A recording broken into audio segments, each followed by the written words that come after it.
Hello, today is Friday, March 21st. Welcome to episode 429 of Fault Lines, the National Security Institute's podcast that gets you quickly up to speed 3 times a week on the national security and foreign policy debate shaking up America.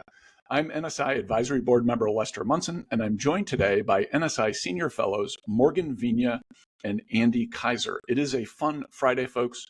We are going to talk about U.S.-Canada relations. We're going to talk about the potentially upcoming Canadian election.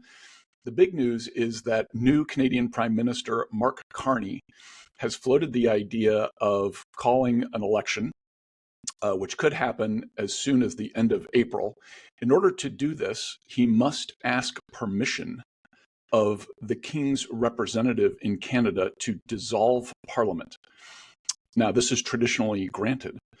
So we can expect that once Parliament is dissolved, the new government, the Carney government, has 6 months to call the election. He's indicated he's going to call it quickly.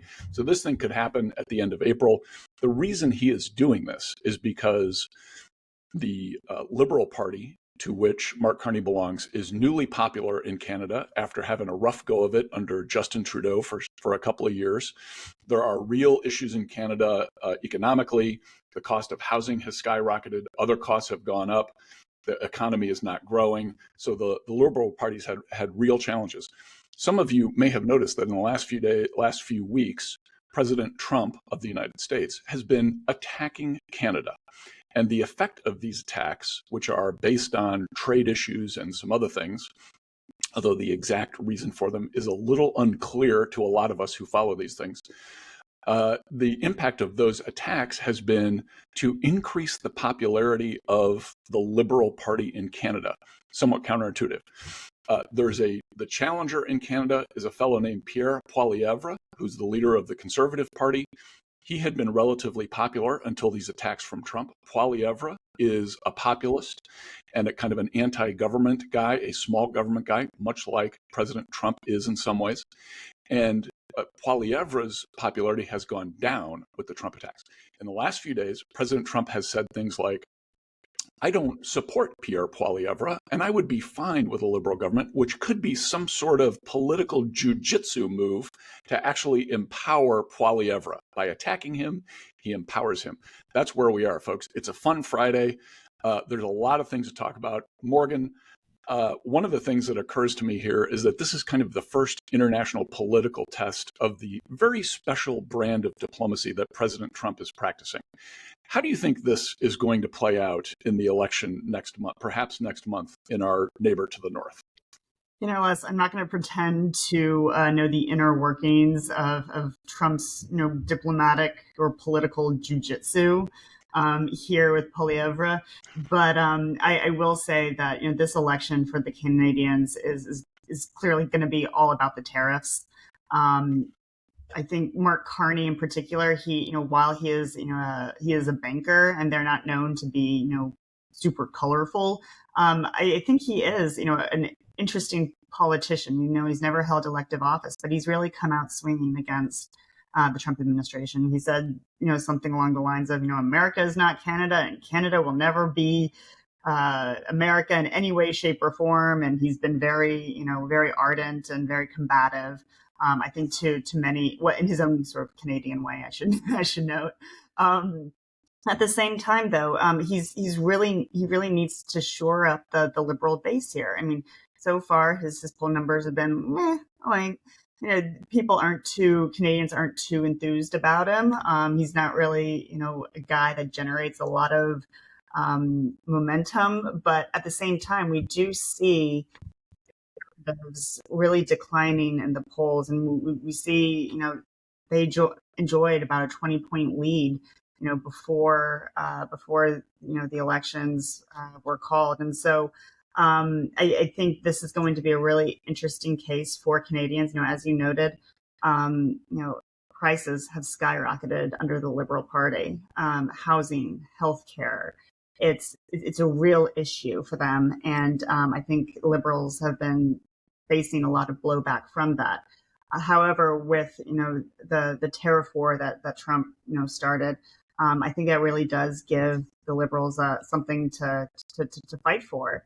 And so I wonder if that is going to bring them home in the end around April 28th or so. Andy, do you think, to Morgan's point here about this empowering the Liberal Party, do you think that a Carney win, let's just hypothesize that Carney's able to ride this nice little Trump wave into victory next month or in May, perhaps, what's the impact of that potential victory on Trump's trade and foreign policy? Are we going to see maybe an aspect shift here from the White House on some of the attacks it's launching on our friends and allies, and even our closest friends and allies? Could this potentially change the dynamic in Washington and have us see a more stable and rational approach to global affairs? Yeah, I think it could. And we are in March. And so I think of March Madness, which we think of basketball. I have my Spartan shirt on. But it's also the hockey tournament. Sparty. Hockey tournament, NCAA tournament less. And when I think of hockey, I think of Canada. So this is a good topic, a good time to be discussing this. So, what is President Trump looking for from the Canadians? A bit unclear. He had focused on the narcotics trafficking from the northern border. Certainly, the new government in Ottawa could make concessions on that front. I would imagine that would appease. But what I'm most interested in is, does this rise in Canadian nationalism lead to more defense spending? Does it lead to more engagement with Europe?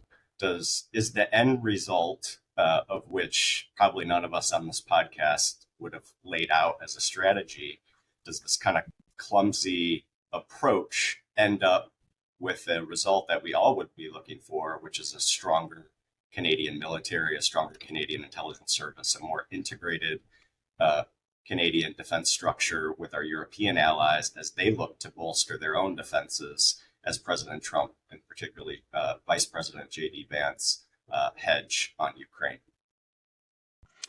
Okay, so that's a very rational, thoughtful approach, and thank you for that, and keeping us grounded here on a fun Friday.